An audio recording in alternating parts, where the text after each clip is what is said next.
Are you caught Hello, up on? everybody. Welcome back. Did you start? Are we going? Yeah, Okay. sorry. What did you say? I was gonna ask if you were caught up on True Detective, Oh, or if you caught up or not. we'll talk about it. We'll get there. Okay. It's sad news, but um, welcome back, everybody, to the Planet Film Network. I am one of your hosts, Sean Monk. And I'm your other host, TJ Cornwell. And tonight we're going to be talking about. Well, actually, we're going to be doing a lot of watching. So we're going to watch a few Yeah. trailers that came out during the Super Bowl. Talk a little bit about the Super Bowl.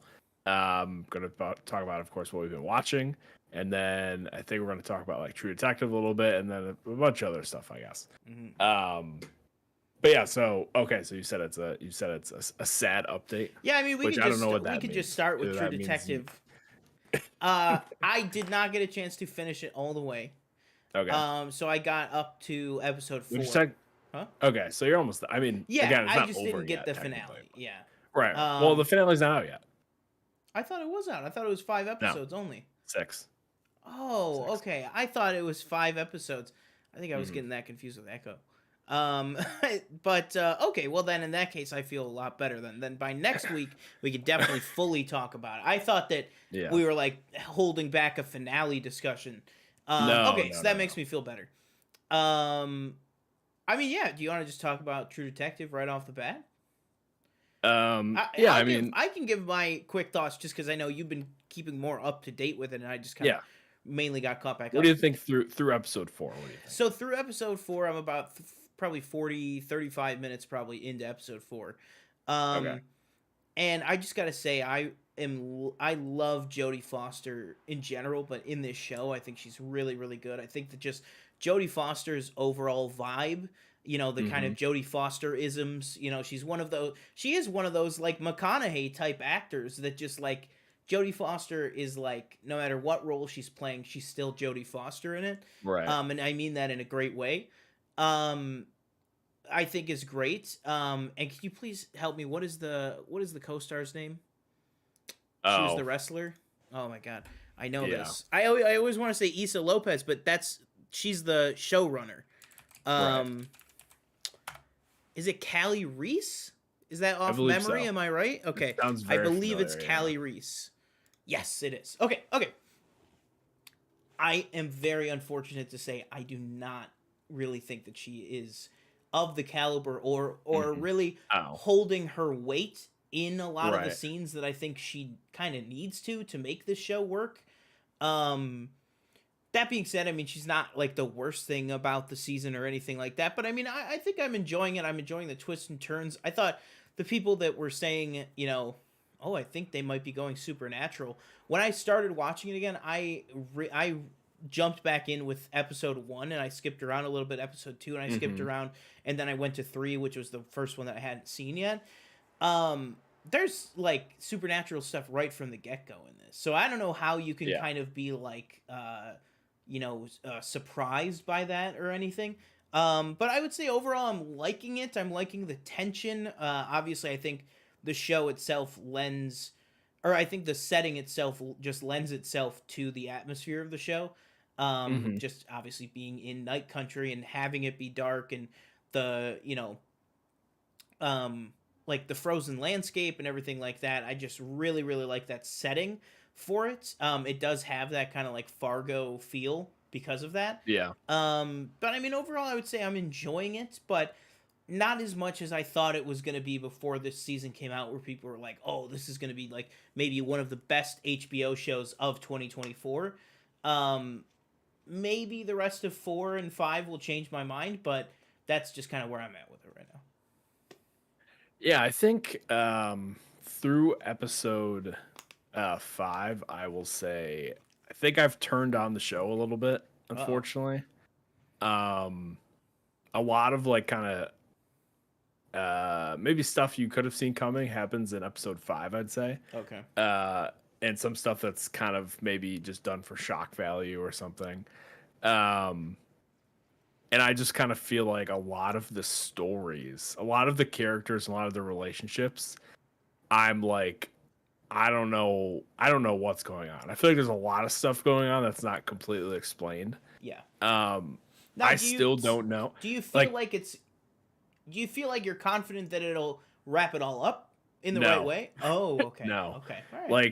Like just for example, can you explain to maybe you don't know, maybe you do know. Mhm. Can you explain to me the girl and I forget her character's name, and Jodie Foster, what their relationship is? Like, Like the it's young not girl? her mom. It's not her mom. I I don't don't know think. anything specifically, but I mean, I took all the scenes that I've seen so far, including the like, uh, not car crash, but like the car thing Right. in episode 1. I took it that it was her daughter, or maybe just the girl that she had raised. But I don't know anything specific about like if it's like a friend's kid or Right. something. Well, like, just because I'm like, I could have sworn at one point she said, "You're not my mom." So then I'm Hmm. like, okay, so what is the relationship here? Yeah, And she calls her by her first name all the time. yeah, So I'm like, they must not be related. But then I'm yeah. like, I so mean, at what least is the where I am, they relation? haven't gotten into it yet.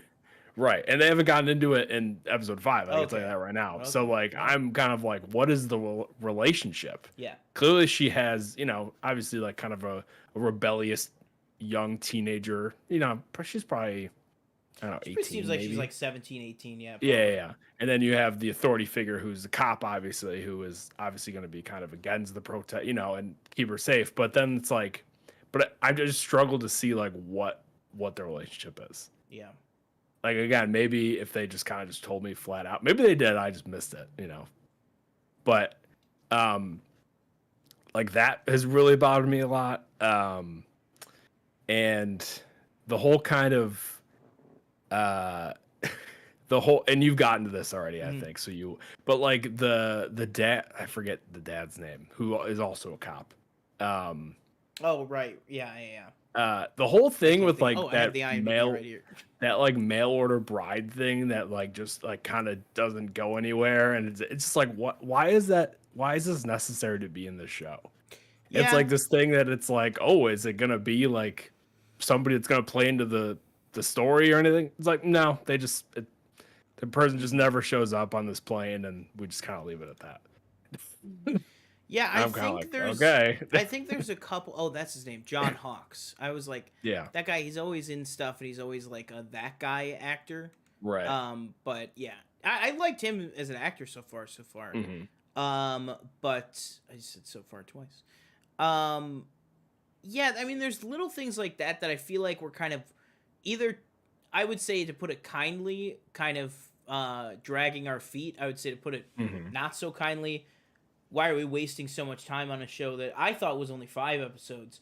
But even yeah, at no, 6 episodes, I just am like, I feel like we're hitting a couple of a couple too many dead ends, hmm especially for something that's called True Detective. That like you want the yeah, detective story mystery to unfold nicely in a way that like you can, I don't know, maybe guess what's going on or figure out hmm things ahead of the characters, or um I feel like not enough of like, I feel like honestly not enough like detective tropes are kind of happening in the show. And I know that this show originally in production, like in development, was not intended to be a true detective show. So hmm but then again, that is what they are airing it as, is that it's part of True right, Detective. And obviously that was very early in development because there's so much, visual callbacks and stuff to the first season. Um but yeah, I would say overall for where I'm at right now, I was hoping for a little bit more. Sounds like it. I don't have much more to look forward to it getting better. yeah. Based on what you've said, though. I mean, no, don't get me wrong. Like they could take the last episode and just like go crazy and just like condense it all in this nice little bow and everything. But I don't see that happening from here on out Yeah, I feel like that after episode 5. that very rarely ever happens anymore, which is Mhm. sad, but whatever. So yeah, check back in next week. We'll probably talk about the full finale of that. Now, I have had a lot of things that I've watched, Mhm. which is pretty wild. So I'm just gonna run through the list, and I'm just gonna give a thumbs up or a thumbs down here. Okay. Um, Bodies, Bodies, Bodies. Had not seen it before. Thumbs up. Beverly Hills Cop. Have seen it before. Saw it in the theater for the first time. Big thumbs up. Great movie. Punch Drunk Love. Fantastic. Second time watch. I just saw it for the first time late last year. I watched it again. Bullet Train. A couple of these are just like some Netflix watches, and then a couple are some Cinephiles inspired watches. Mhm. Um, Bullet Train, I thought was really good. Still, I don't know. Clearly in the minority of that movie. Uh, Yes, you are.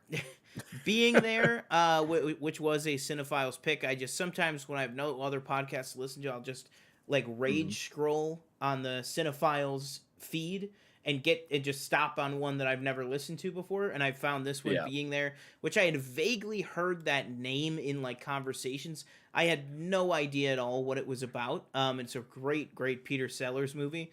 So I watched that. Then I watched Plus One with Jack Quaid and Maya Erskine on Netflix, which is a kind of like like it says, a plus. They're plus ones for each other at multiple weddings throughout this summer. But Mhm. they're just friends. But it's like a will they won't they thing. Um, that movie was really fun. That was a really fun movie. That I think is a really good case for Jack Quaid and Maya Erskine to be in more stuff. And then right after that, I've only watched because I'm pacing myself the first episode of Mr. and Mrs. Smith. And man, Oh, yeah. it was incredible. And again, that's Maya Mhm. Erskine with Donald Glover. She is fantastic in both of those shows. Then I rewatched The Truman Show. Fantastic. Finally watched Nyad. Really good. Really loved Nyad, even though I had been hyping up that movie, I feel like, since like September. And then Yeah. it played at small theaters near us. I missed it. It's been on Netflix for like a month and a half. I just hadn't gotten around to it. I finally got around to it. Really good. Annette Bening and again Jodie Foster's very good. The Greatest Night in Pop, which is the documentary about We Are the World. Oh, yeah, uh-huh. I watched that. I liked a lot of it, and I liked it overall. I actually just think that they kind of went about it the wrong way. I think that the Oh. much more interesting story is just the Lionel Richie aspect of it. And Mm. this Mhm. documentary is produced by Lionel Richie. He is the most interviewed person. He is the main person talking you through it. I Yeah. actually think that they focused a little too much on the other people involved. I think this would have been a way stronger documentary if it was just all about Lionel Richie, because I mean they like the most interesting 40 minutes of it is, I don't know if you knew this, the day that they all recorded We Are the World, he hosted the American Music Awards. And so he had to be up at like 5 a.m., getting ready, running lines, running rehearsal for the American Music Awards. He hosted the awards. He performed 3 times during the live show. He won 7 awards while also being the host. And then right after had to go to this studio across town where he wrote We Are the World and had to wrangle all this stuff. And this was all within 24 hours. And this is like maybe 20 minutes of an hour and a half documentary. And I was Yeah. like, that day to me is way more Way more interesting. interesting, yeah. Yeah, and just yeah, I just wanted that to be a way bigger part of Mhm. the documentary. That's just probably I'm in the minority on that. I know a lot of people are really liking the documentary, and I did like it. I just thought it could have gone even deeper in a lot of places, and it kind of feels like the thing that I don't really think we're ever gonna get another documentary about this. So it kind of feels like this was kind of like the one chance to do that, and I just feel like they didn't kind of. I felt like it kind of floated in the surface level a little bit too much. That's just me. I rewatched Asteroid City. Good. Watched Dumb Money for the first time. I actually kind of enjoyed that movie. I thought it was pretty good. Netflix, right? Yeah, it's on Netflix now. Mhm. Then I watched The Irishman. That movie like destroys me every time I watch it. It just keeps. I moved it into my letterbox top 4 on my profile. I just Wow. every time I watch that movie, and that's a letterbox top 4. I'm not saying that that's my top 4 favorite movies of all time, Right. but man, is it up there? That and Goodfellas. I've been obviously listening to the Cinephiles Year of Scorsese that they're doing. The first 2 parts of Goodfellas are already out, so I've been watching a lot of video essays about Goodfellas, but I haven't actually watched Goodfellas yet. I'm gonna wait to watch it again um, once the Cinephiles wraps up. Mhm. So that's why I watched The Irishman instead, because I was like, well, that's kind of the closest I can get.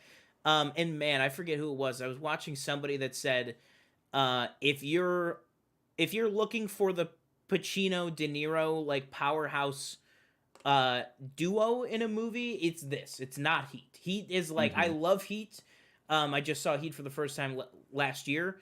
Really, really liked it. But this is just like, they are so good together.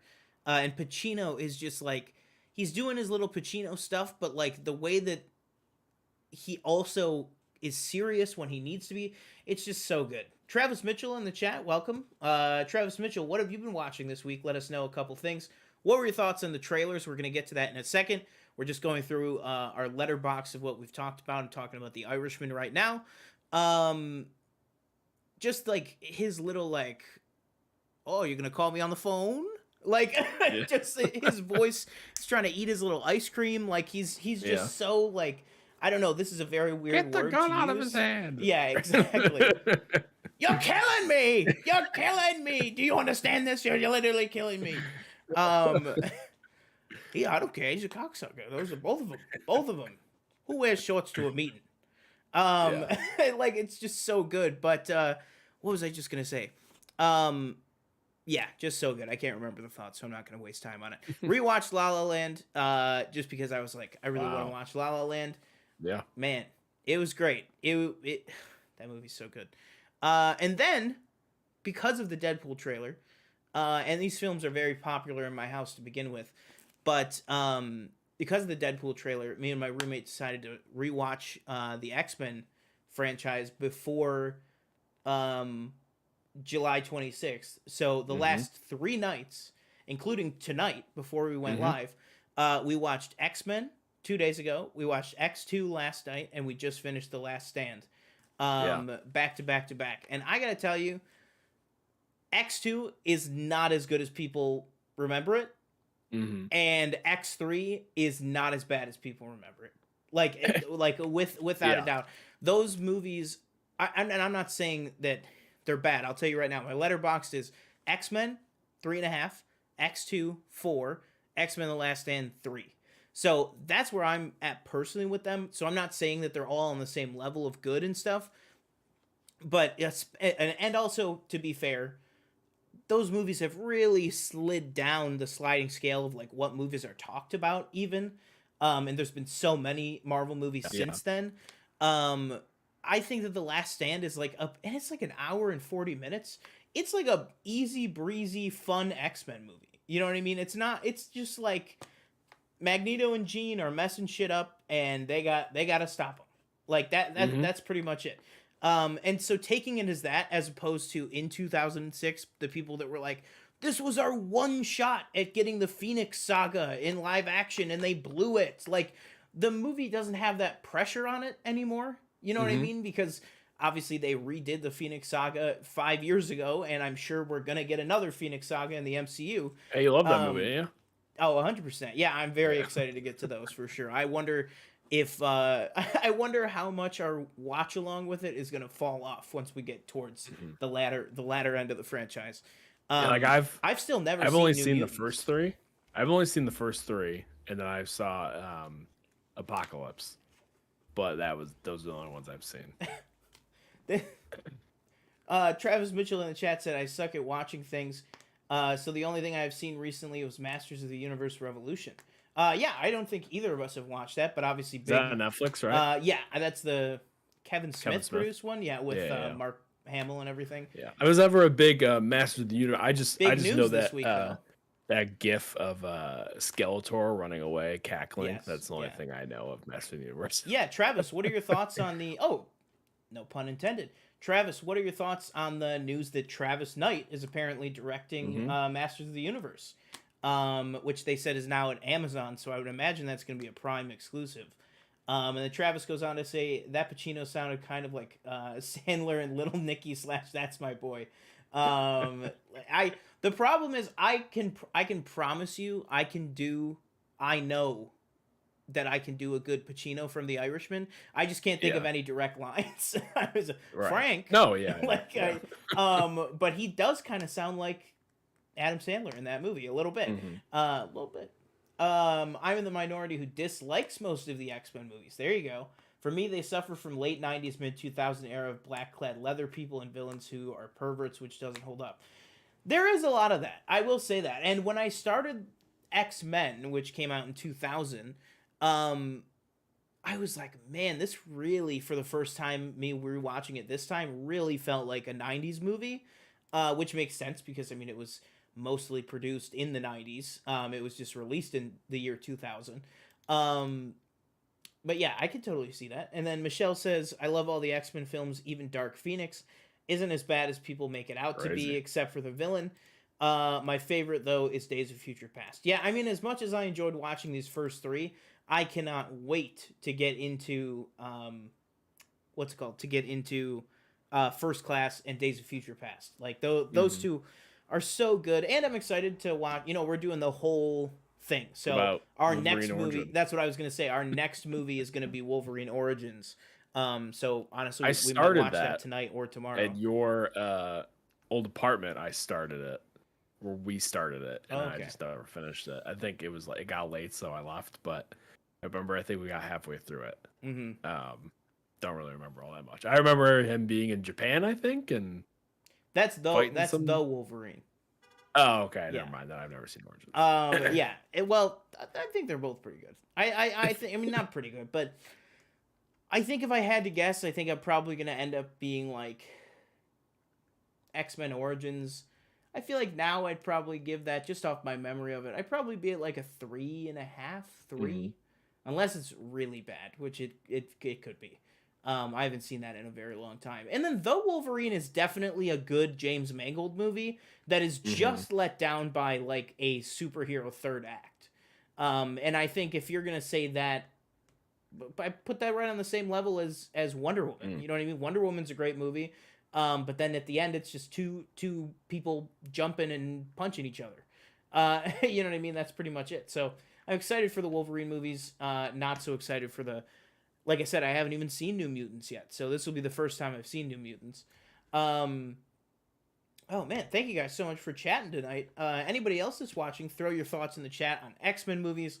What have you guys been watching? What were your thoughts on the Super Bowl? Everything like that. Travis again goes with, the second Nightcrawler starts speaking, I was fighting not to turn it off. Um, I'm assuming you mean the Alan Cumming one from X2. I remember liking the OG Nightcrawler a lot more than I did this most recent time. Again, I think I just really saw the age on X2 more so than I think people really gave it, you know, the credit for it, but whatever. Then he also said, aside from Logan and Deadpool 1 and 2, X-Men Origins is actually my favorite. Well, there you go. That's the one that we were just starting to talk about. I'll probably come back next week, Travis, on Tuesday. Also subscribe if you haven't, Travis, and everybody else watching. I guarantee you next week I'm probably going to be talking at least a couple more X-Men movies, probably. And then I'm going to have to rewatch them all again before July. I mean, this is like, I'm so far away. Uh, Mercifully, that is it for me. That is all I've been watching. So All what have right. you been watching? I only have two movies. Okay. So the first one I watched was Breach What is that? with Chris Cooper and Ryan Felipe and Lauren Oh, Linney. Chris Cooper. Uh, so basically, it's Chris Cooper plays Robert Hansen, who is a FBI cyber security analyst, very high up in the FBI, and he was a spy for the Russians. And this is about Ryan Felipe's character being, he wants to get up to an agent status, Mm-hmm. so they put him on this to kind of like not prove himself or whatever, but you do this, you get us Robert Hansen, we'll get you agent status. And it's based on the book of the real guy who actually did this. Oh wow. And the reason they kind of found out originally about him was he was posting uh secret videos of him and his wife having sex. What? I believe it was on the internet, and he was using like her real name. And and this whole thing kind of snowballed, and then like there's talk like that he gave up like, you know, I don't know how many informants to the US, Mm-hmm. but uh Russian informants he gave up to the Russians, and two of them were executed. Um Oh shit. and it did like When did this come irreparable out? damage. This came out in '07, and I Okay. think it happened a few years before that. So I really enjoyed it. Chris Cooper's great. Ryan Felipe's, he's good. Laura Linney's great.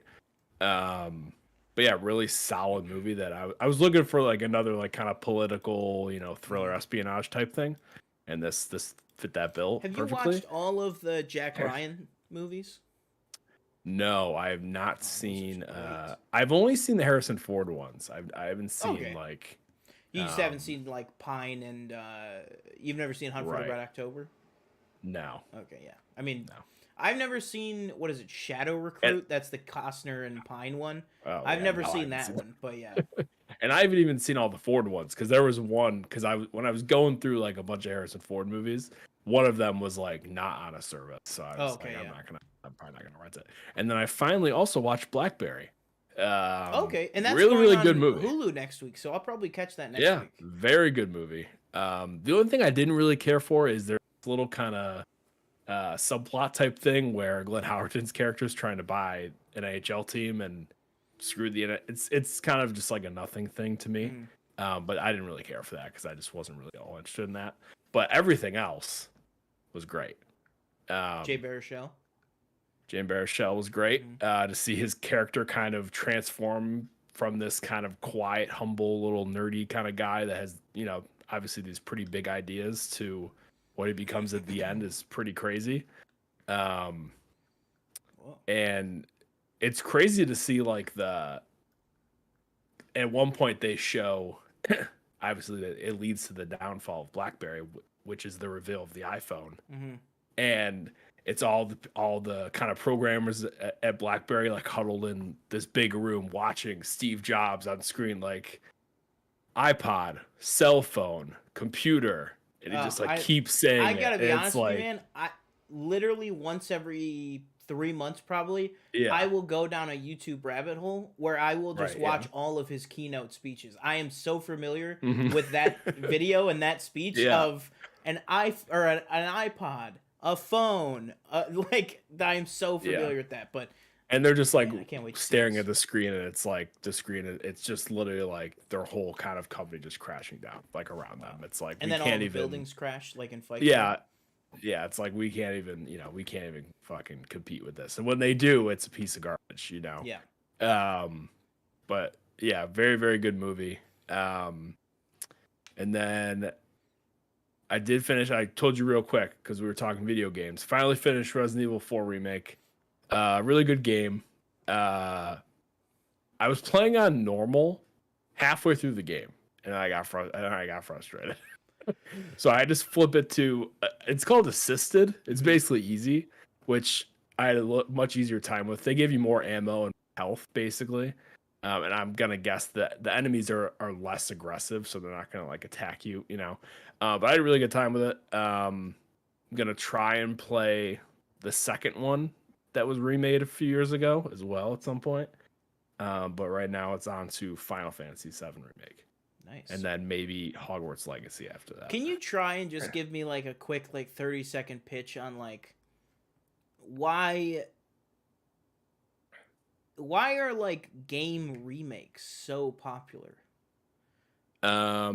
Well, for example, like Resident Evil 4 is like, for example, Resident Evil 4 is, I haven't played all the games, but I feel like a lot of people say it's the best one. It was the best one out of the entire franchise, and it came out in early 2000s on GameCube originally, and it was very tanky. So it was due for a remake. You couldn't walk and shoot at the same time. You had to stand still and point, and then start walking So again. it's really more. I guess this is obvious, but it's really just because I don't think I've ever played one. I think the closest one I could ever think is. I mean, I had never played one. This is the first one I played. Oh, okay, yeah, because Yeah. I think the closest I'd ever gotten probably is 2016 Ratchet and Clank, which is kind of a remake of the very first game, but not really. Like it kind of goes off in a totally different direction. Right.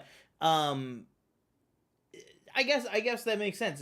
It's just like GoldenEye, right? If they went, we're gonna make GoldenEye, but as if we were making it for the PS5.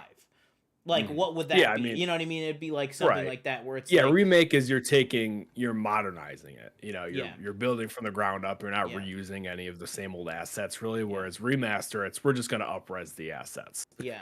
We're not really gonna change the gameplay all that much or Yeah, I guess anything. that makes sense. I always hear that. I mean, I think you nailed it. I think you got the 30-second pitch. I'm sold. I just never really gave much thought to it. But then I guess as soon as you think about it, it's like, yeah, I mean, I would love some of those games from when I was a kid to be like, what would they look like totally redone, but the Right. same?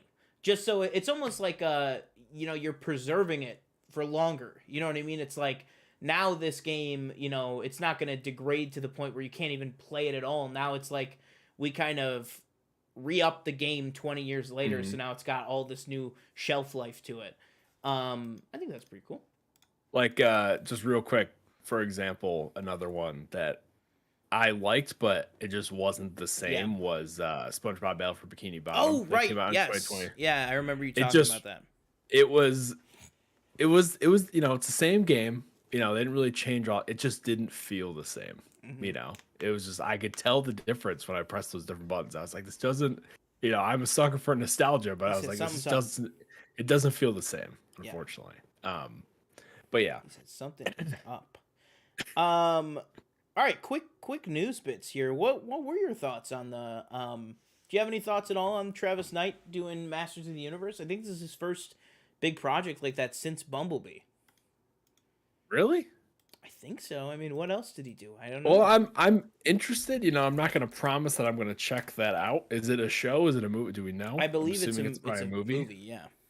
I'd assume it's animated. I Didn't don't they know. try to do the live action with Yeah, Centineo and that was the one that was at Sony. That was the one that is dead. Yeah, oh, okay, so that was the one. he's Yeah, only directed 2 movies. that's crazy. Kubo and the Two Strings and Bumblebee. I would say both of those are pretty beloved movies. Yeah, then he's got Oh, right. Wildwood and $6 billion And Man. $6 billion Man, is that Wahlberg still Production. attached to that? Yeah. Yeah.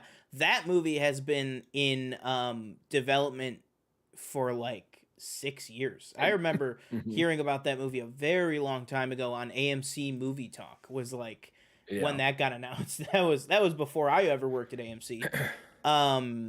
Very long time ago. So I'm So glad he's getting a project. yeah, I'd say I'm interested. I'm Yeah. not, jumping just because, like I said, I'm not all that familiar with that franchise. Yeah.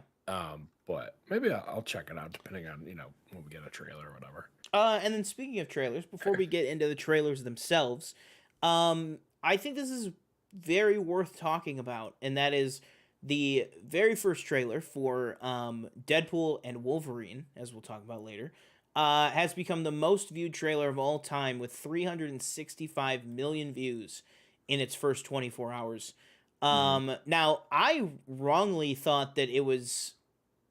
Uh, I just thought that it had beaten some other titles, but not maybe quite the heavy hitters or whatever. But Mhm. it dethroned Spider-Man: No Way Home, and people That's were asking crazy. me today at work. They were like, because I like kept talking about it to people, and they were like, Mhm. "Well, what does that even like really mean? Like, what am I really supposed to like kind of get out of that?"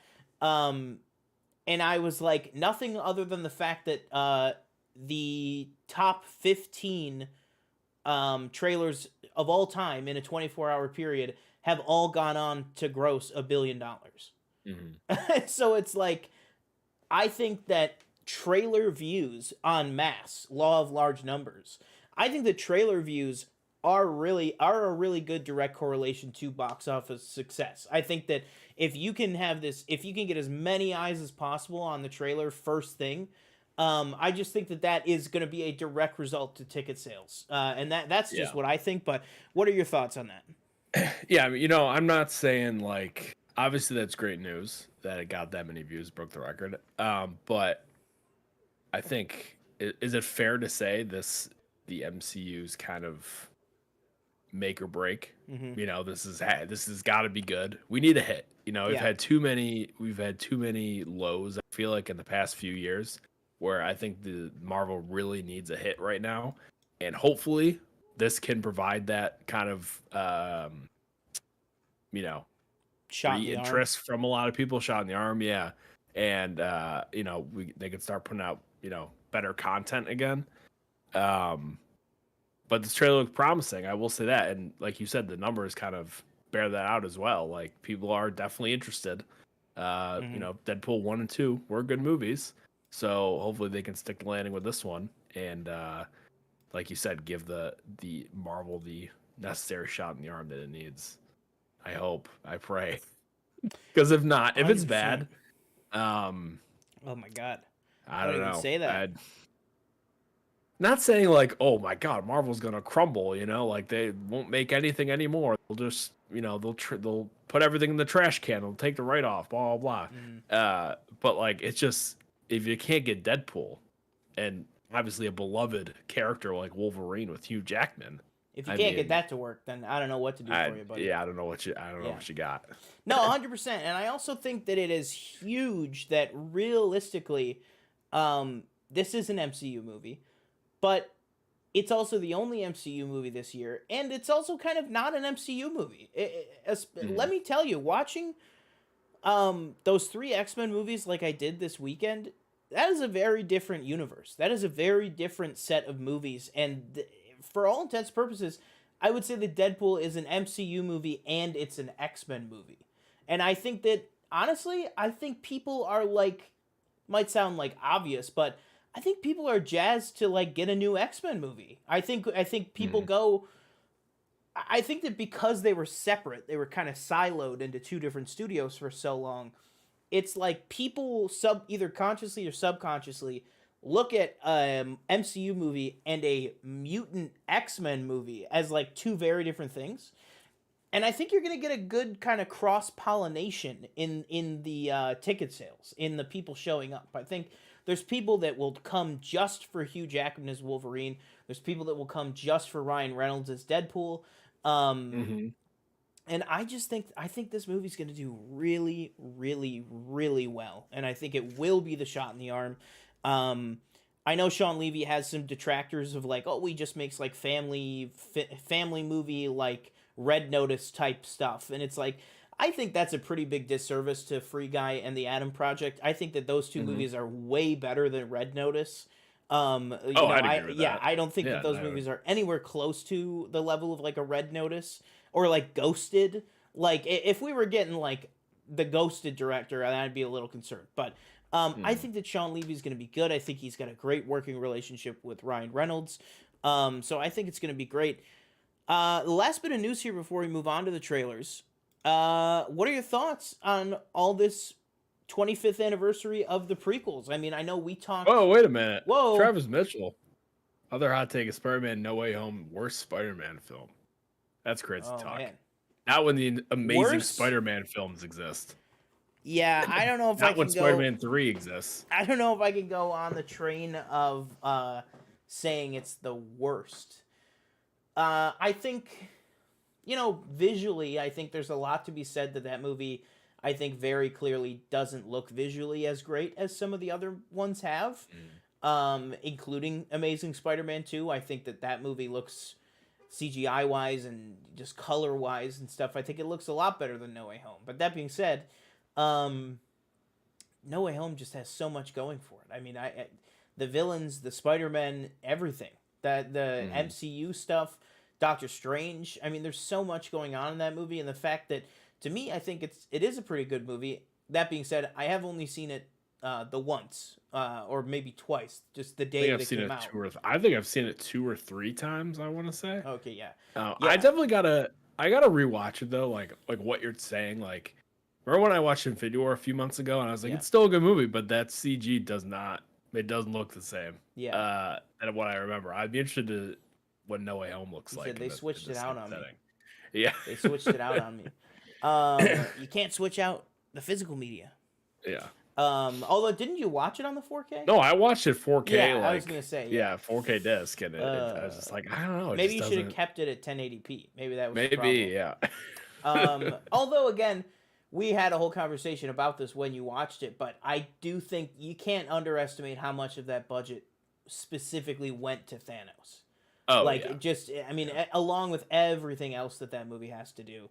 And I think No Way Home's the same thing. It's like there's so many CG elements in every shot that it's like the bigger stuff I think gets I think the movie overall suffers because of that. But I'm sure we'll talk about No Way Home again in the future. But the last bit of news here I wanted to get your thoughts on. What are your thoughts on all this prequel love?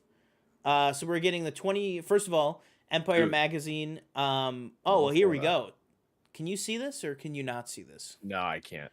Okay, well, I don't really know how to switch it to you, but people are just having fun with this. This Deadpool and Wolverine keeps adding stuff. It's Deadpool and Wolverine and Knuckles and Grogu and Shaw and the Wasp.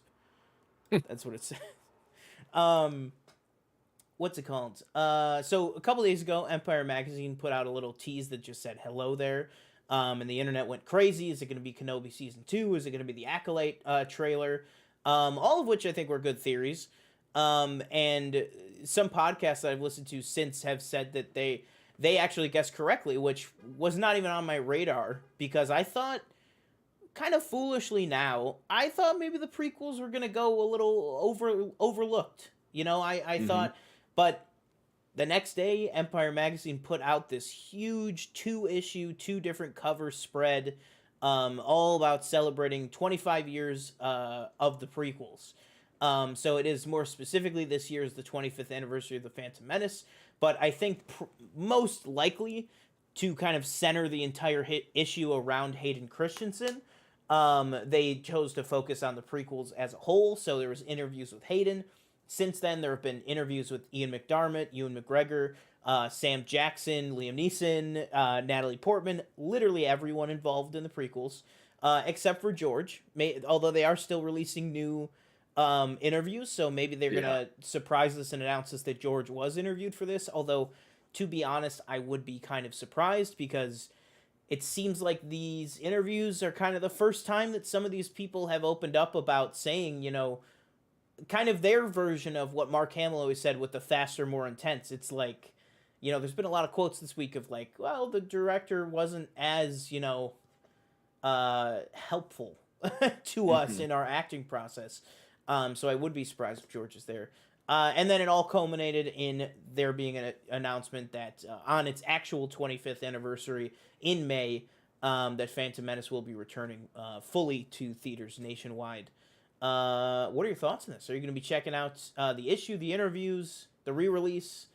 I will say I probably won't be checking out any of the interviews, but I have seen the thing scroll across my Twitter feed about Ian McDiarmid's interview and him talking about how Palpatine doesn't have sex or something, or something like funny like that. That he does. He does have sex. Yeah. Okay. Yeah. Yes. You don't get it twisted. Yeah. But I will be checking. I think I will be checking the movie if I can get Yeah. Who knows? Well, it's not going to be a day thing. It's going to be a full release. So I mean, you should be able to get tickets. Yeah, it's going to be at least a week, I would say.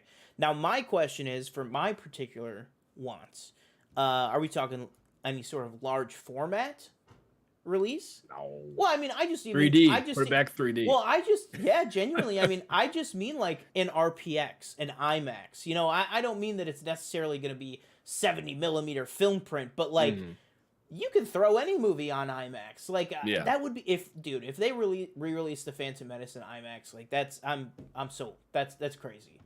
But at the very least, man, I just hope that I'm able to see the Phantom Menace in the laser projector.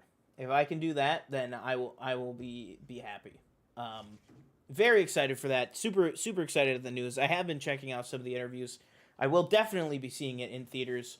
And also that poster, that re-release poster in the same style as the nice poster. Yeah, in the same style and the same artist, Matt Ferguson is his name, who did the 40th anniversary poster for Empire Strikes Back, and then just most recently, just last year, the 40th anniversary poster for Return of the Jedi.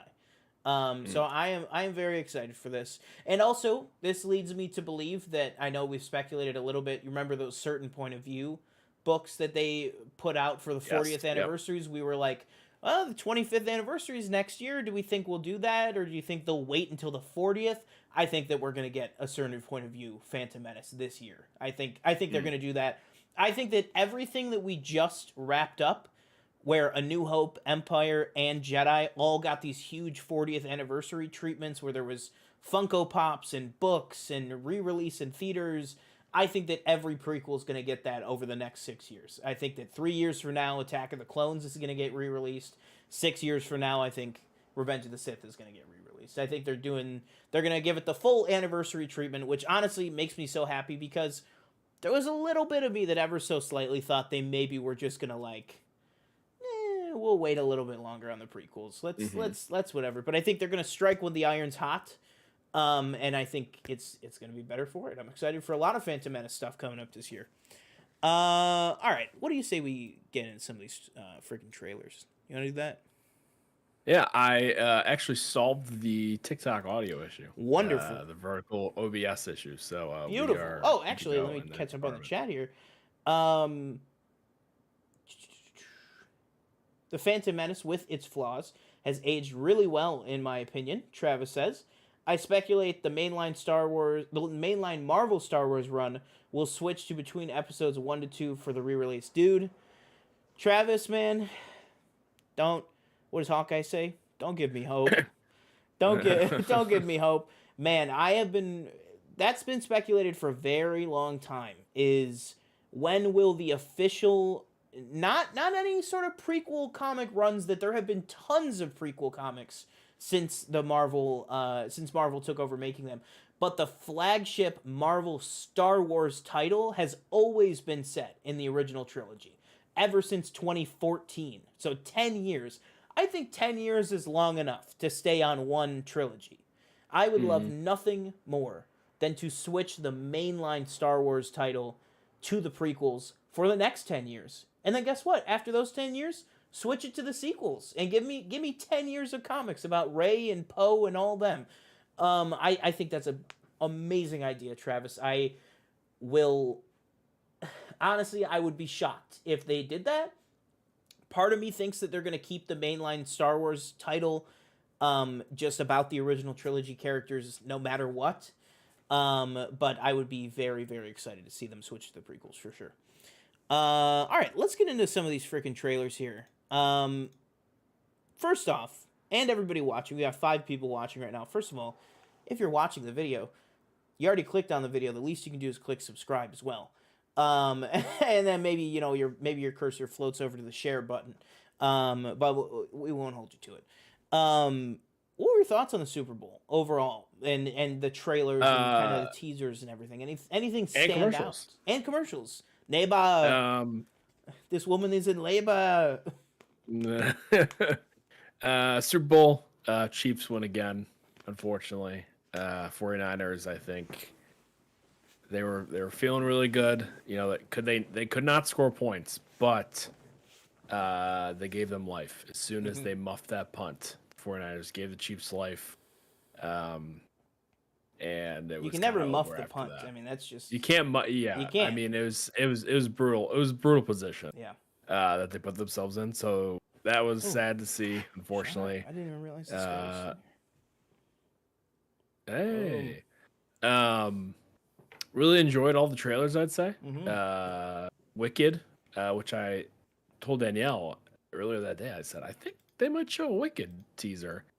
And she was not so sure, but I was like, I don't know, Super Bowl, you got a lot of Taylor Swift fans, so I like that. I liked the Apes trailer. Obviously Deadpool. Well, Apes came out a few days.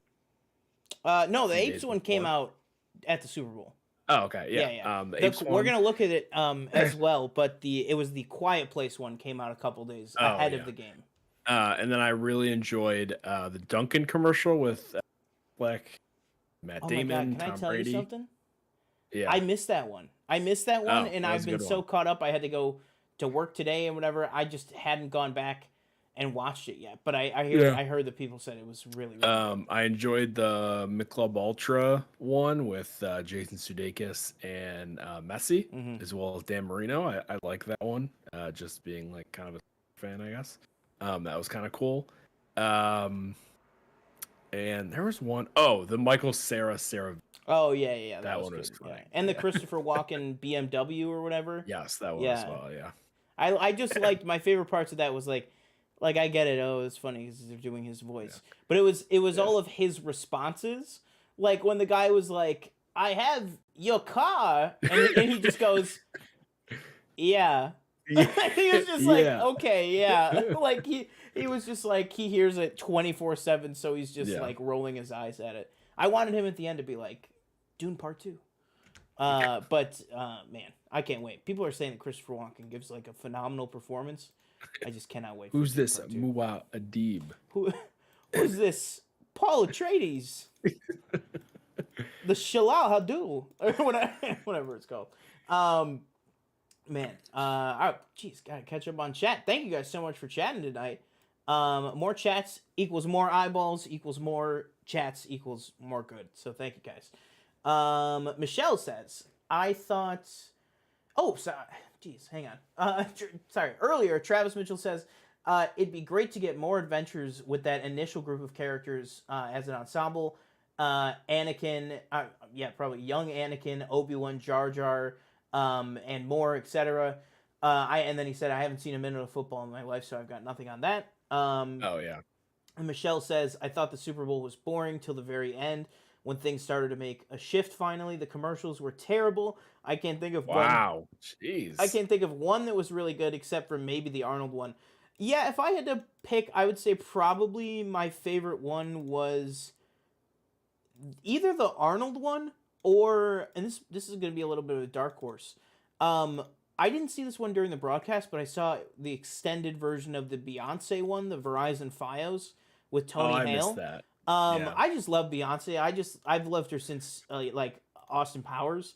I just think she's really really funny, and I really like that commercial. That it was her trying out all these different things to try to like break the internet, and he's like, nope, the signal's still strong.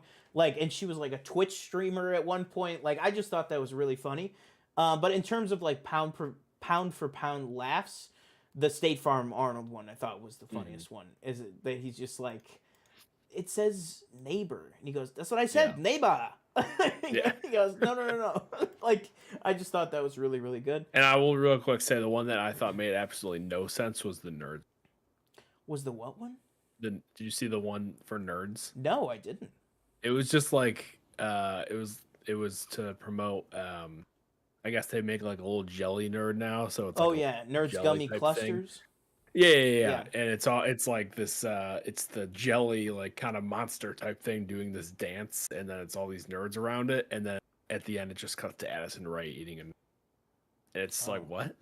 Who is It's Addison really Rae? Is she the Addison Rae, yeah, like the TikTok. Okay. Yeah. She was. I mean, she's kind of moved past that. I feel like at this point, but Thanksgiving. she was in Thanksgiving. Okay, okay. And she was in the She's All That remake on Netflix or whatever. Oh, you lost me.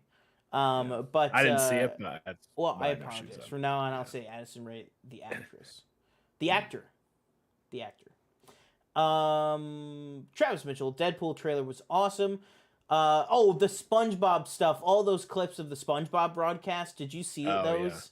Yeah. Squidward waiting in line for the bathroom. Did you see the Leonardo DiCaprio joke? No, I didn't see that. They were like doing like shots of celebrities and Tom Kenny. It was LeBron James. Yeah, it was crazy that like the setup they had. I forget his name. Bill Fakerman, I think is his name. Maybe that plays Patrick, and then and then Tom Kenny, who plays SpongeBob, obviously. Yeah. They had them in like the performance capture like iPhone rigs during the whole game, and I think they were like, listen, we're gonna force you to be in these, but you can say literally anything you want. Like literally anything. So they show Leonardo DiCaprio, and Tom Kenny in the SpongeBob voice he goes, 25. That's a joke about his dating life. And it's like how do you say that on live TV? It's too freaking funny. The SpongeBob was great too. I feel like Ben Affleck doing that commercial was him ensuring no one will ask him about Batman again. Oh, was there Batman stuff in that? Maybe there was. Although I know they did say, again, like most of these, there's extended versions of all of these. So it might be that. My favorite Super Bowl commercial ever, maybe the Mr. Peanut dying from a few years back. Right. I mean, that was a classic, right? Yeah. And then Joyce Cornwell, whoa, welcome in the house, says Reese's. Was there a Reese's commercial? Trying to think. Might have been. You probably I won't. Man, I missed also that one too. I don't really know how I feel about Ice Spice. But I thought that her what was it, Starry commercial? I thought that was pretty funny. That I she missed was that one. it was Yeah. like the joke was that it was like an ex-boyfriend of hers that was like Sprite. He Oh, was in a green hoodie with like a yeah. white logo, but it was always blurred out. And she was like, "I'm sorry, I'm with them now." Like, and they were like, "Get lost, man!" And he was just this like sad sack guy that was supposed to be Yeah. Sprite. I thought it was pretty funny. But yeah, I think probably my favorite commercial was the neighbor. This woman is in labor. I thought that was pretty good. And then Danny DeVito popping in at the end was great. Oh yes. Yeah. Um, Triplets. Triplets, Sequel. absolutely, with Jake Yeah. from. You thought it was gonna be Eddie Murphy, but really it was Jake from State Nope. Farm. Yeah. New Jake from State Farm. I'm still waiting on the Netflix doc that's like I was the original. Yeah. Jake What from happened to State that Farm. guy? They just like got rid of him. Khakis. You can't. You can erase, to quote the Truman Show, you can erase the ad, but you can't erase the memory. Oh my God. Okay. All right. Thank you guys so much for chatting. 2 more chats, and then we're gonna get into these trailers here. Michelle said they kept showing Ice Spice in the suites with Taylor Swift. Right, like they were there. They were there together. She was doing these. Oh, what the hell? She was doing satanic messages with her hands and her cross around her neck. Well, I did not see that. I'm surprised SpongeBob and his friends didn't make a joke about recognizing DiCaprio's floating body, floating to Bikini Bottom. Right, of course, because Jack floated away. Very good. Let's jump into these trailers here. First one, we're just gonna watch through and talk about it. I want to start off with some apes. TJ, do you have video? Can you see the apes? No. No, you cannot see the apes. No, I cannot.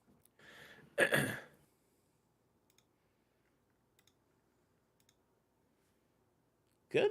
I can now. Yep. Okay, perfect. Wonderful, wonderful. Let's see if you guys can. Wonderful. All right, so we're going to go through. We're going to take a look at 4 trailers for the Super Bowl, even though technically Quiet Place was not actually at the Super Bowl. But let's go ahead and take a look. In 3, 2, 1.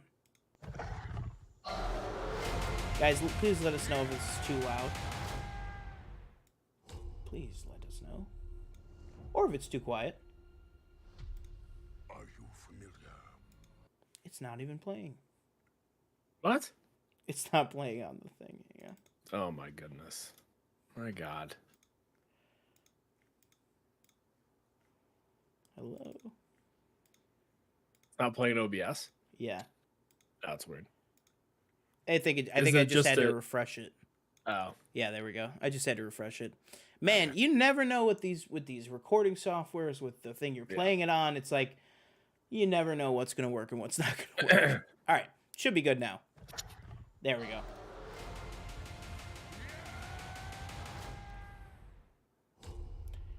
You're gonna have to fill in some gaps for me for this one. Will do.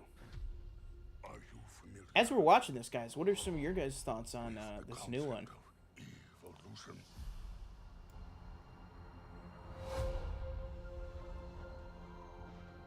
In their time, humans were capable of many great things. Travis, they can actually prevent you from watching stuff on stream, but I downloaded these separately, so. They could speak across oceans. Man. Now it is our time, and it is Oh. my kingdom. We will learn. Apes will learn. I will learn. And I love that the armor. Run. Oh shit. Oh, May 10th, that's soon. Legend says ape and human live side by side. Impossible as that may seem. Why do they hunt her? She's smarter than most. The elders did not tell us everything. about this world. Bend for your king. Apes hunt humans. That's right. That is wrong. I love that their armor looks like the old 60s movies armor, just Yeah. better. Whoa, Ray Skywalker. And that like king reminds me of the Godzilla Kong like villain. Yeah. Together, you will die. No. Together. Strong.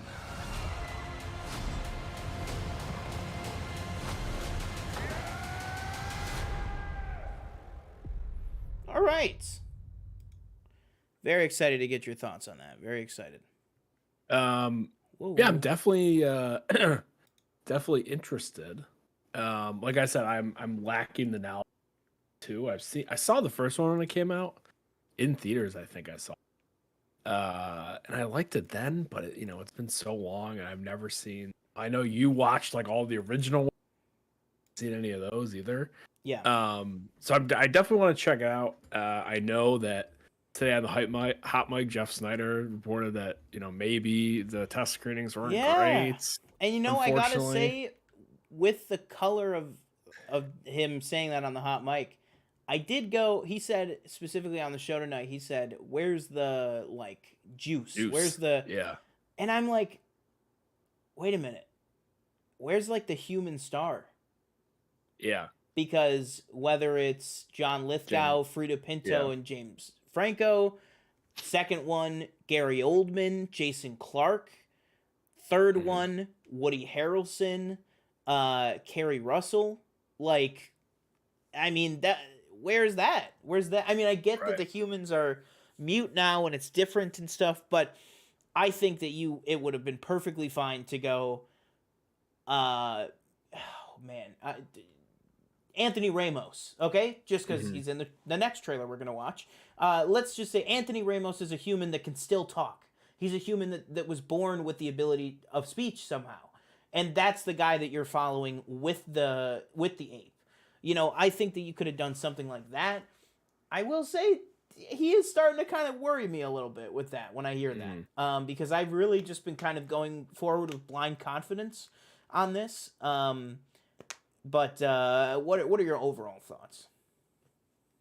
Yeah, no, I pretty much agree with everything that you said. I'm kind of proceeding with caution now, I guess. Yeah. I hope it's good, because I know they got another 2 probably lined up, right?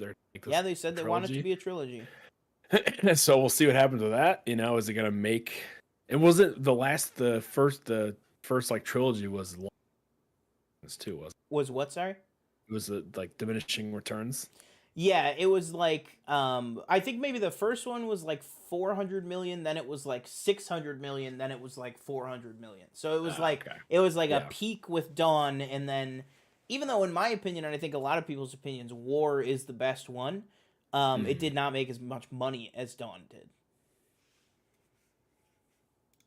But yeah, I don't know. I just hope. I don't know. I hope that I could go back to just being very excited for this movie and hope for the best. Let's see. Travis Mitchell says, I'm doing a video essay about why War for the Planet of the Apes is essentially Rocky 4. Very interesting.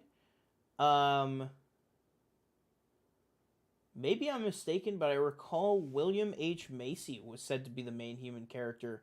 That was years ago, though. I definitely, now that you're saying that, I do actually remember that. And that is a really great choice. I'm going to check the IMDb right now. I want to see. Maybe he's playing one of the apes. I don't know. Oh, no, it does say. No, he is on the cast. Yeah. And I wonder if he is going to be an ape, though. Well, like, okay, I'm sorry. Even like William H. Macy, I don't know. Yeah, William H. Macy. It's not driving me to the theater. William H. Macy is like the. As great as he is. What's it called? He would be like on the level of like Cody Smith McPhee in the second one. where it's like he's like Jason Clarke's like son in terms of like level. Like I don't think that William H. Macy is even on the level to be like the Jason Clarke or of the human character, like the counterpart, the counterpoint to Caesar in the original 3, or I guess what do you call it? Not the original 3, I guess, in the Caesar trilogy. But yeah, I don't even think that William H. Macy is a big enough name. I think you're absolutely right. Maybe just a big miscalculation, a big misstep there. I don't know. If I remember, I thought he was an astronaut. Then again, this is old reports, maybe not have been true. Yeah, I mean, I would assume if they're saying an astronaut, that sounds to me like just speculation of maybe he would be like the Charlton Heston type role. He very well could be, but I just haven't heard anything about that. I hadn't even heard. I didn't even remember hearing about William H. Macy until you just brought it up here, Travis. So, but I do think that's interesting. Welcome to the chat, Molly. We had 8 people watching right now. So thank you guys so much for joining us. I almost don't want to go back and watch the original because I just want my touch point for that movie to be the Simpsons parody of it. Yeah. Well, it is very much the musical. Well, there you go, TJ. Now you've messed with the beast. Travis Mitchell said, "How dare you? William H. Macy was in Wild Hogs. How could you forget? How could you forget Wild Hogs?" Sorry. What is that? Tim Allen, John Travolta, William H. Macy, and Martin Lawrence. Oh my God! I know. Right, I've never seen. I know that movie. Yes, yeah, because that not to be confused with Old Dogs, which is John Travolta and Robin Williams, I believe. So very interesting stuff there. Very interesting stuff. Wild. And he's a legend in Shameless. That's obviously William H. To go the more serious William H. Macy approach for sure. Although also William H. Macy, soon to be upcoming star of Ricky Stenicki. Ricky Stenicki. I'm very excited for that. Maybe you throw John Cena as like a military leader in an Apes movie. I think John Cena would fit in an Apes movie. He played a military leader in freaking Bumblebee. Bumblebee. Yeah. Their name is literally Decepticons. And the Marine. Don't forget about the Marine. Don't forget about the Marine. Man. Although I don't think he was a leader in that. Man, I will tell you, Brian Cox in X-Men 2, so good. You're the animal, Wolverine. so good. Oh my God. All right, let's go to this next one here. Honestly, dude. Okay. It might be crazy to say it. This might be I think this is my second favorite trailer of the Super Bowl. Let's hit it. Let's hit it if it'll let me. All right. Wouldn't that be great? Oh, whoa, little spoiler alert there. Maybe we'll have audio, maybe we won't. Oh, we do. Awesome. Have you seen the original? No. Very interesting. Okay. Not. Everybody in the chat right now, we got 8 people in the chat. What are your thoughts on this new Twisters movie? Again, like I said, Anthony Ramos. Yes, a tornado. Let's drive into it. Yeah. Smart. I know Molly in the chat was a big Stormwatch person.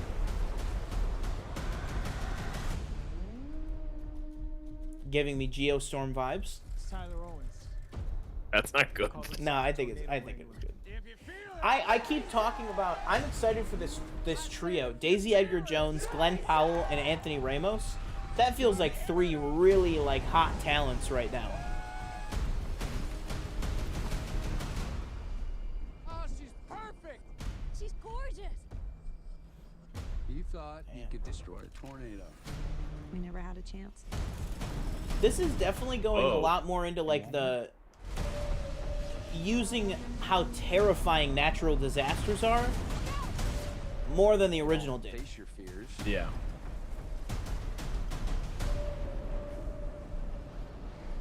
You ride them. Damn.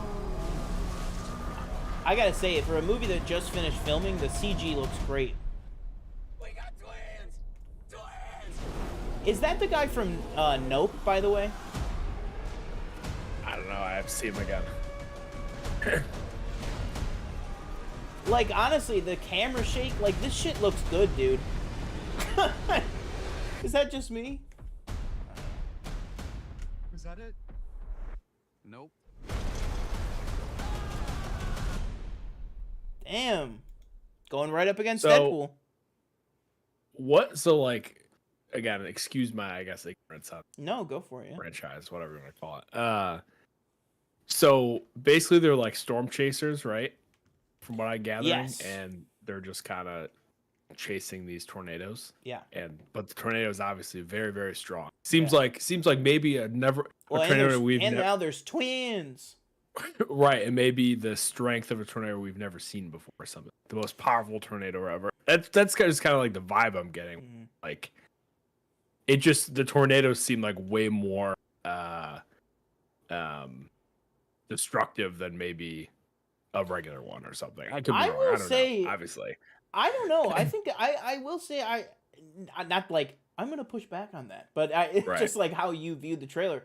I actually think that it's going way more into like we don't actually need to make this like a monster tornado because regular tornadoes are some of the scariest shit like that can happen on this planet. Right, yeah, fair enough. You know what I yeah. mean? It's like, and that's very much how the original was. And like I said, we have had 25, almost 30 years of natural disasters between the first movie and this one.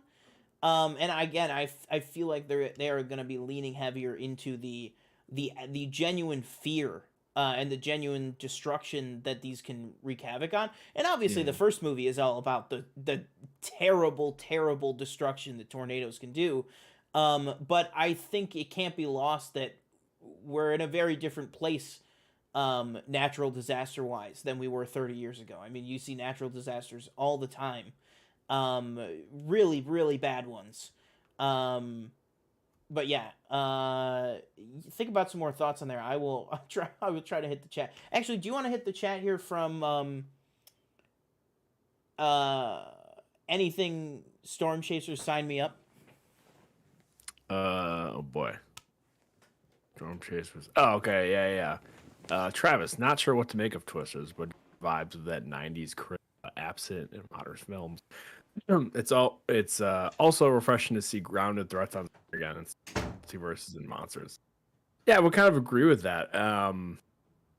The state, like how you say, with like grounded kind of grounded stories. For example, just speaking of the whole superhero aspect of it, we got the Batman a few years ago and grounded as hell, I'd say, and that turned out to be a really good movie. But like you say, we've got all this multiverse stuff going on in Marvel, and none of them have seemed to hit with the audiences. I will stand up again for Multiverse of Madness. I really, really like that movie. I haven't seen it. I haven't seen it a second time. So maybe if I watch it again, maybe I'll be like, yeah, no, maybe not that great. But I will just throw that one in there. Molly said, "Is this a remake?" No, I believe it's a sequel. Definitely IMAX worthy movie. I'd agree with that. I heard a dumpster fly through the convenience store on the street. So they're. Whoa! Oh yeah. I can't even imagine that. Jeez. Yeah, neither can I. We where we live, we're kind of the worst we get is like a snowstorm. I'd say snowstorms Snowstorm can and be wind. terrible. Like Yeah. especially last year, the one that was definitely awful. Yeah. Where 20 some people I think passed away. But that's the worst we get here. And then Molly said, that's why I'm obsessed with storm chasing, because the response time is still so thin. We don't know enough in advance when they're coming. Need for more research. Yeah. Agreed. I do remember watching Storm. Oh, they get in that little tank thing with the little Mhm. thing and they spin it around, So I do have kind of a connection in that way, but I definitely will have to check out the first one. Yeah, I mean the first one is like it transcends being just like a tornado movie into like a really good movie. Like Helen Hunt, Bill Paxton, Philip Seymour Hoffman, like the cast in the first one is like crazy. It's so good. But again, out of the crop of like young 25 to 35-year-olds, I think this cast is really, really good. I mean, like I said, I think that core trio there, like the Luke Han and Leia of Daisy Edgar Jones, Glenn Powell, and Anthony Ramos. I think that those three are perfectly capable of anchoring a movie. I'm very excited to see those three together. I like that. Travis Mitchell says, I think this film preys upon fears people didn't know that they had. Like on super windy days when you're walking under power lines, hoping they don't detach and fry you.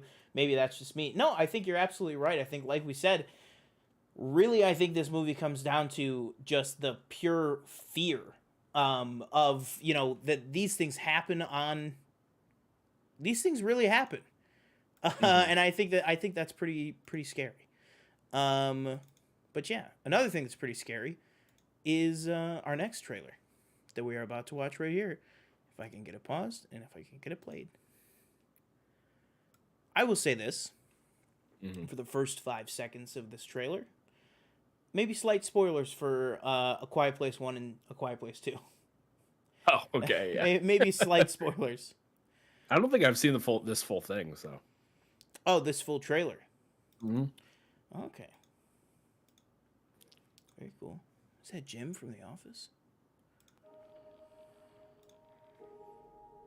Man, I gotta go back and rewatch those two. Those two movies are so good. I still remember watching this in theater. Yeah. The first one specifically. Gotta get that Oppenheimer in there. Yeah. Oh. Ah.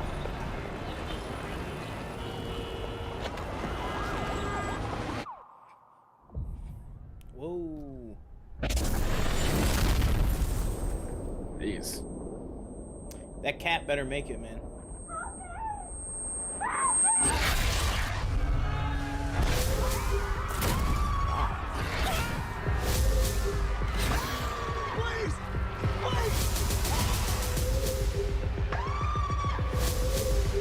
Damn.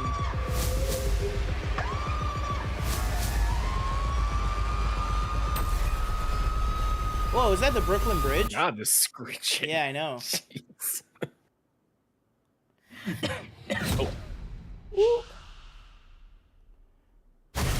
And I totally forgot that Jamon Hansu's in the second one. Yeah. I will say this trailer very loud.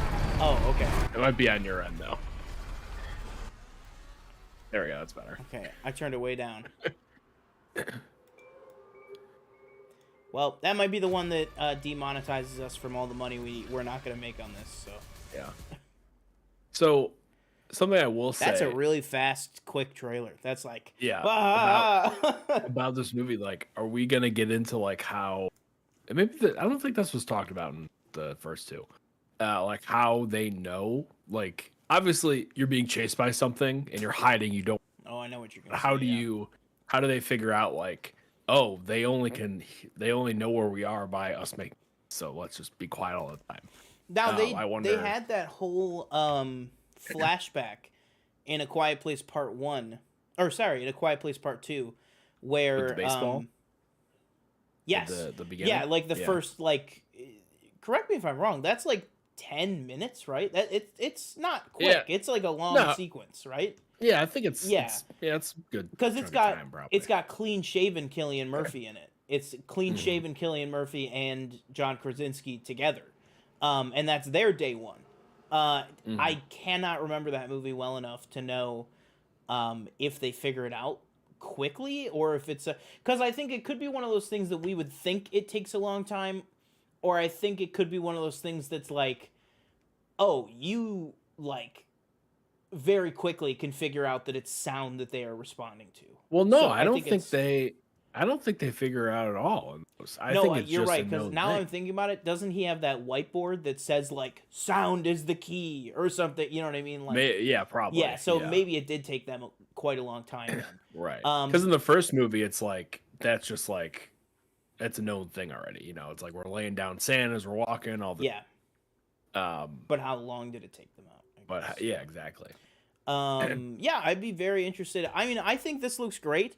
Obviously, it's not Krasinski, although he is obviously heavily involved in this. I mean, he was. I remember when this movie was filming, he was like tweeting or posting from Instagram from the set like weekly. So this is clearly still a very big passion for him. He is probably the main executive producer of the film. And I know he handpicked the writer director for this. overall, I mean, are you like hyped for this? Where are you at with this movie? I'd say I'm And probably this is kind of June, like by the way. in the middle. You know, I'm not gonna say like, oh, I don't know.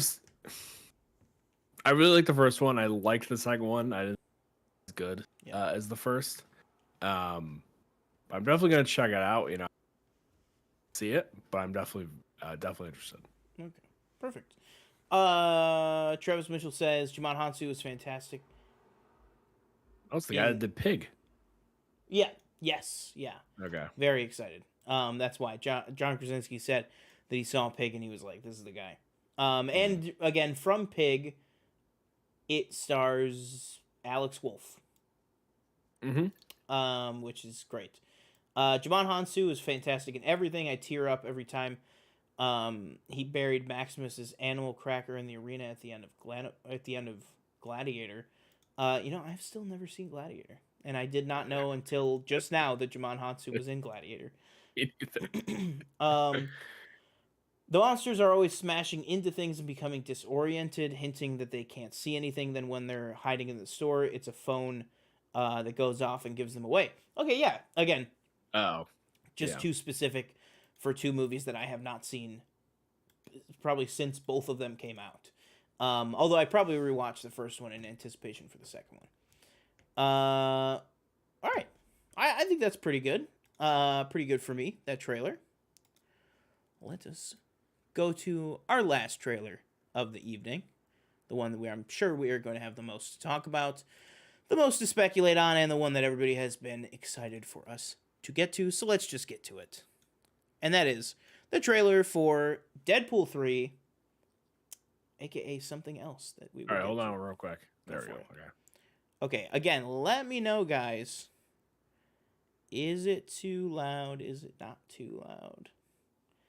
Please let me know. Good. All right. I love that hair. It's been a challenging few years. It looks kind of normal. Oh, But I'm happy. it's What? doing It's it not again. Refresh. Yeah. Man, honestly, half this stuff is just down to OBS. Like, get your shit together. Get your shit together, OBS. Happy birthday. There we go. Shatterstar's alive again. All right, okay. Mm-hmm. It's been a challenging few years, for sure. But I'm Correct me happy. if I'm wrong. Wasn't she pregnant in That's the last because one? of each and every one of you. I'm the luckiest Ah, man you're alive. asking the wrong I person. mean, the Deadpool movies have always been pretty, like, dark and deep yeah. when it comes to sad shit like that.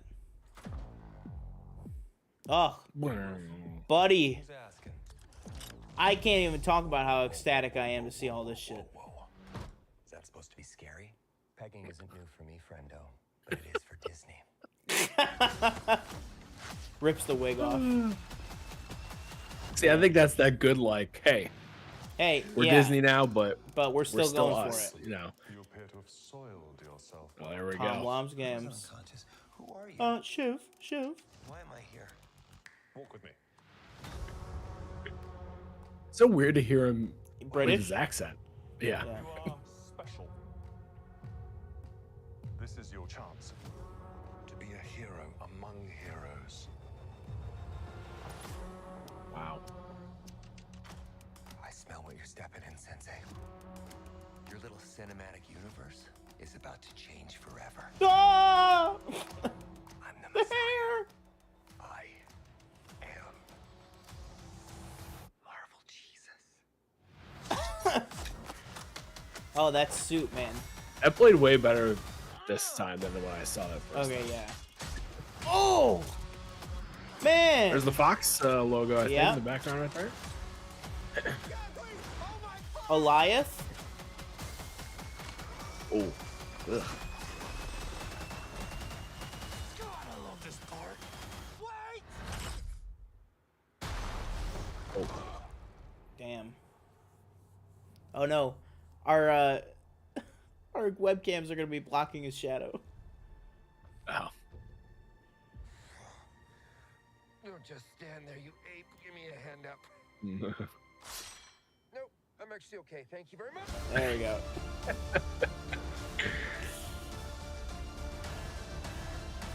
Man.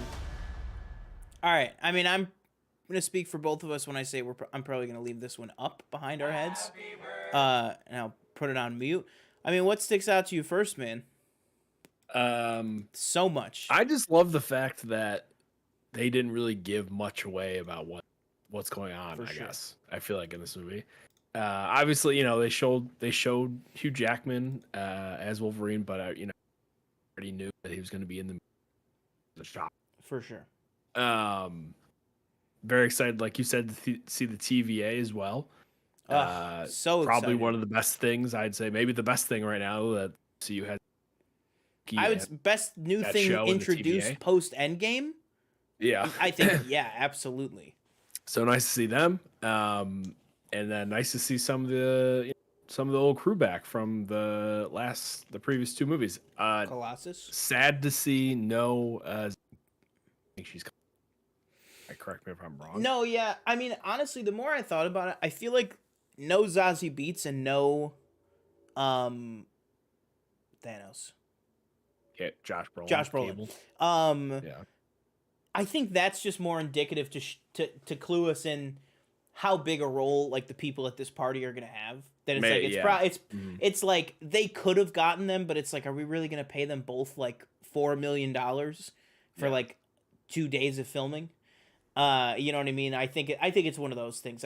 But I also think door would be completely open to both of them returning in the future. I just think it was like, I don't know. I mean, what do we really think is going to happen here? I mean, if this whole movie is about he wants to use the TVA to, you know, get into the MCU, and you see him here literally watching the events of the MCU at the TVA. Which, by the way, also, the TVA, the aesthetic of these sets, these are not the same sets from Loki. These are totally different. Correct. But yeah. I would be super shocked if it's not the same set designer. Because, like, look at this lady. She's working with, like, a pencil and, like, a giant compass protractor thing.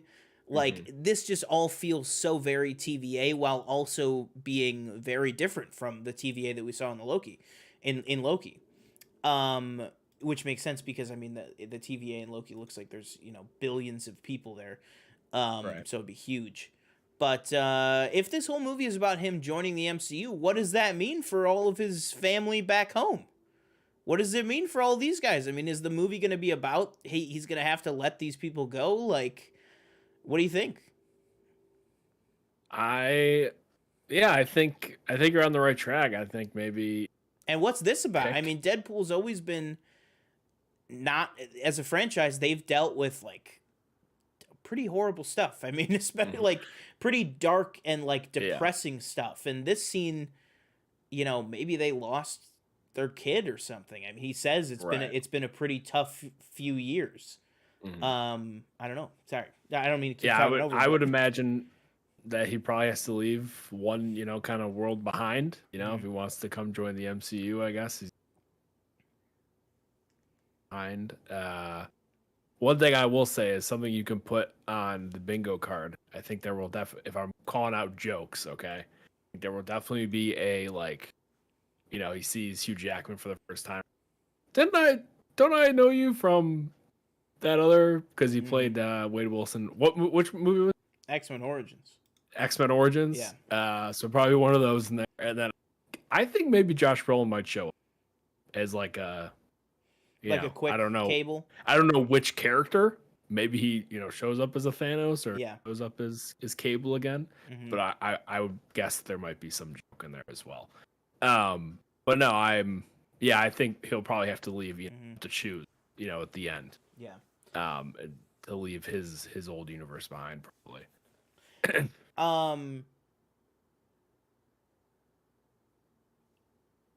Oh my god.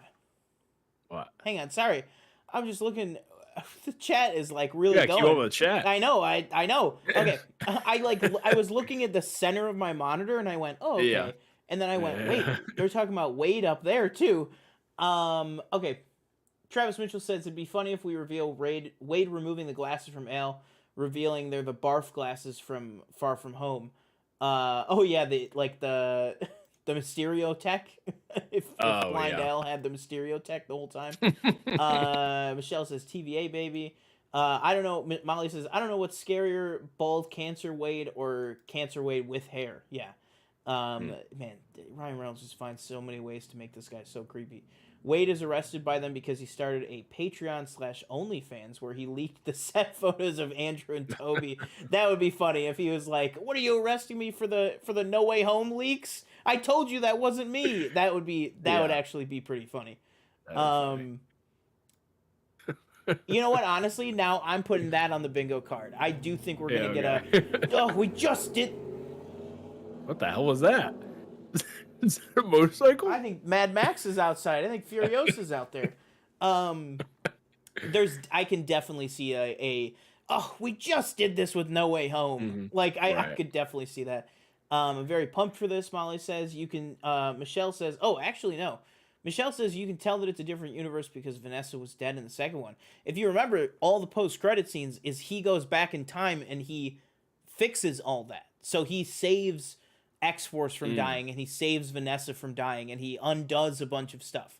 So this is not a different universe. This is the same Deadpool universe. He just went back in time to save it, which is why it's like that perfectly sets it up that like, and that just feels like somebody like Ryan Reynolds, and maybe I'm attributing this to the wrong guy, but it just feels like the kind of thing that Ryan Reynolds picks up on because he really understands this stuff is like, oh, the last movie ended with me going all over time travel, messing up the timelines.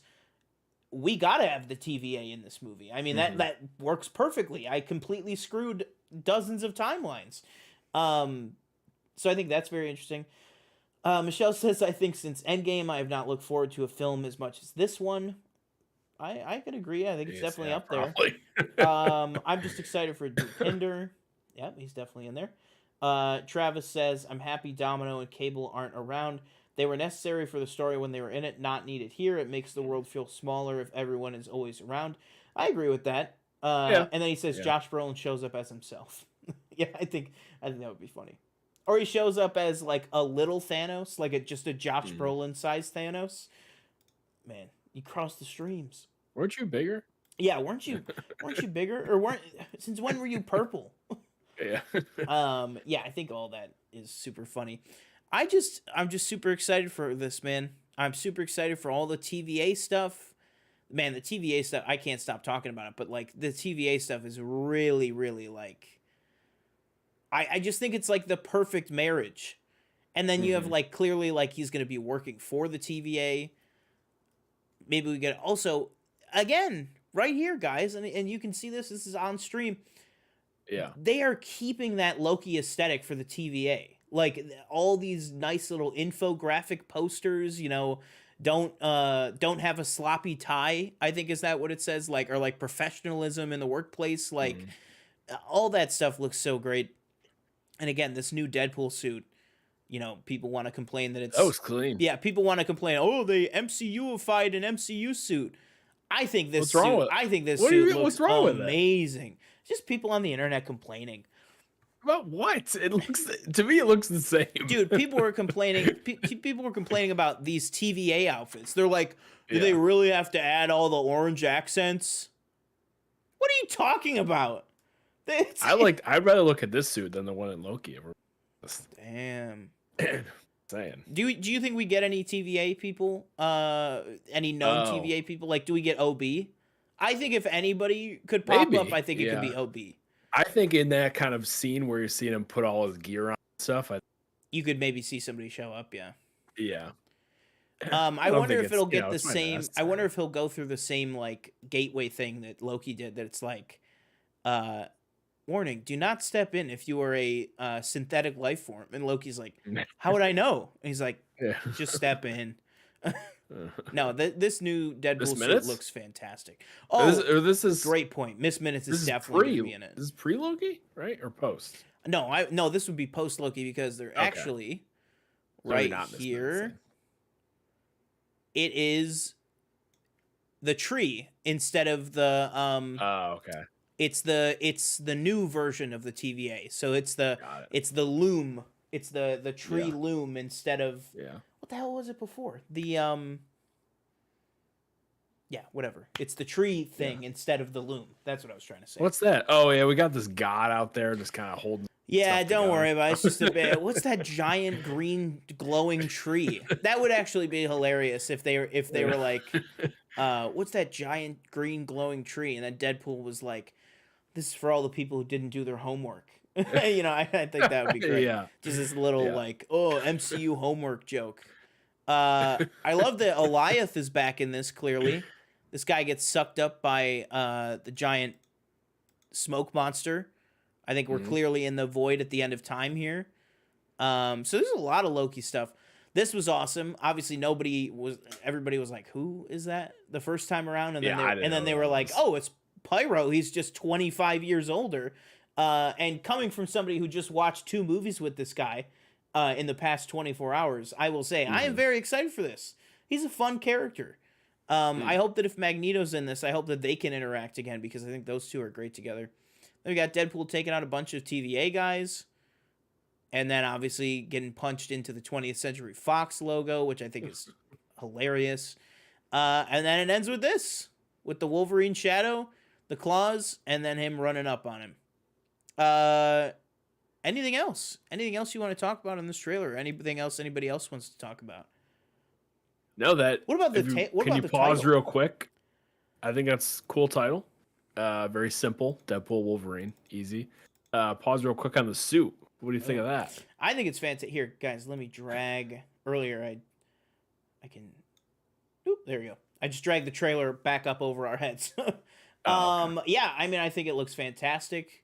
Somebody said that it looks like his like hood is on his back. I don't think that's what that is. I think if anything, the helmet's probably going to be removable. I think that's just part of the design of the back of his costume.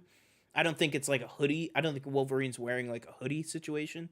Yeah. But I will say, I mean, just having Hugh in the bright yellow and blue suit is fantastic. Really, really, really, really exciting. I mean, for somebody who loves those movies, like, obviously I was a huge X-Men fan before I ever saw any sort of MCU movie. Fantastic. I just think the suit looks fantastic. I think that Deadpool's new suit looks fantastic. I just think everything in this looks really good, looks really funny, has me hyped. And, you know, hit me if I've said this one before, but I just think that this movie looks good. I don't know what to tell you. And this is somebody, I liked the Marvels well enough. I thought it was a pretty fun, good movie. I loved Guardians 3. I loved Loki Season 2. I liked What If Season 2. I really liked Echo. So to me, I'm like, I haven't watched What If seasons. to me, I'm like, yeah, I think honestly, I think the one that they advertised the most, the Christmas one, was probably the weakest one to me. They had this huge storyline with the William Shakespeare, like Avengers 1602, where it's like, what if the Avengers formed in 1602? All that shit was like really, really cool. Very, very cool. Do you think it's a necessary watch or no? No, absolutely not. I don't think so. Good. No. Thank God. Yeah, he said thank God. Well, I mean, I guess like because we thought, season 1 I feel like Doctor Strange came out of that thinking. Well, because a lot of people thought that was the Doctor Strange that we were going to see in Multiverse of Madness, and it wasn't. And then it didn't. Yeah. Yeah. So I think it was kind of like that. Yeah. Which, like, what a missed opportunity. But anyways, that's the kind of stuff that we've talked many times about what they can do to fix stuff. That's the kind of little things that's like, if you're going to go, hey, let's do an evil Doctor Strange in this, just make it the evil Doctor Strange that you already introduced in the cartoon. That way, the people that watch the cartoon can go, oh, whoa! And the people that watch the movie will have no reaction at all because it doesn't make any difference to them. All right, let's wrap up with the chat here before we head out. Anything else? Let us know in the chat right now. Is there anything from the Super Bowl, from any of the trailers or anything that you want us to talk about still while you guys have us here? But if not, I'm just going to head over to the chat here to finish up. Travis Mitchell says, I think we get an Endgame ending where portals open only its pre-MCU characters and crappy versions of characters, like Hannibal from Blade, live-action Howard the Duck, Morbius, Vulture, etc. I'd love an end credits. Michelle says I'd love an end credit scene where the TVA cafeteria where Wolverine, Deadpool, and Mobius are all eating key lime pie like the shawarma scene. I think that would be great. I think if anything, maybe not those three, but I think you could see a post credit scene where it's Paradox, which is Matthew McFadden's character. I think you could see a scene with Paradox and Mobius going like, so how are things on your side of the hallway?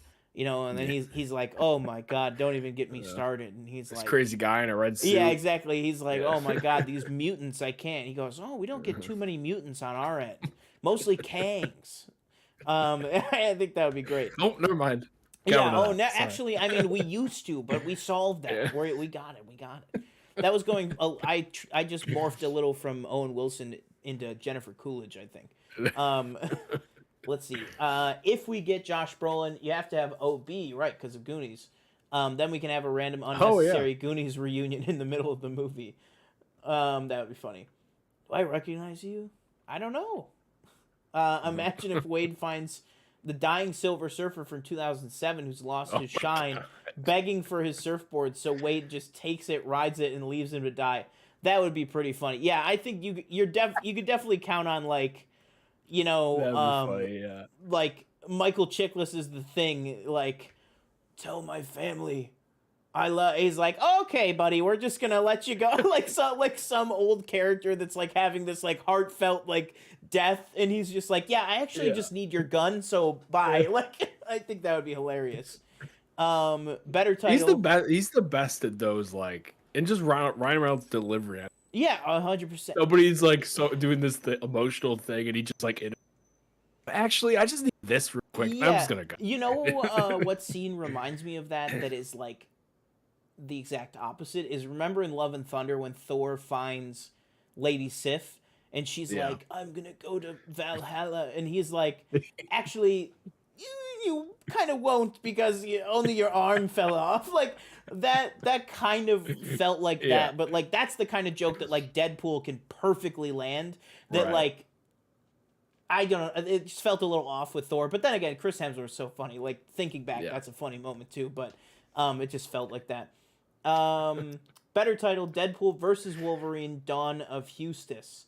V as in number 5, taking away an S, make it a color, it just makes it 5. Okay, well, that'd be funny. Logo, little BVS there. Oh, that would just make it cooler. I see what you're saying. Before I watched What If, I told my friend that it would be cool for the next Black Panther movie, and he was like, have you seen What If? They do that. Yes, I know what you were saying. I know what you were saying. A lot of cool Black Panther stuff in that. Cool T'Chaka stuff in season 2 as well. So a lot of cool Black Panther stuff. TJ, anything else you want to hit on before we wrap up? I do have a question for you. Go for it. Not related to MCU whatsoever, and you would probably know the answer because this movie came out last week or maybe 2 weeks ago. And you have been working at a theater, so maybe you know the answer.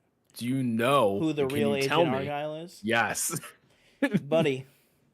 Do you know who it is? I feel like I'm in a bad. I feel like I'll just we could talk about it after the show.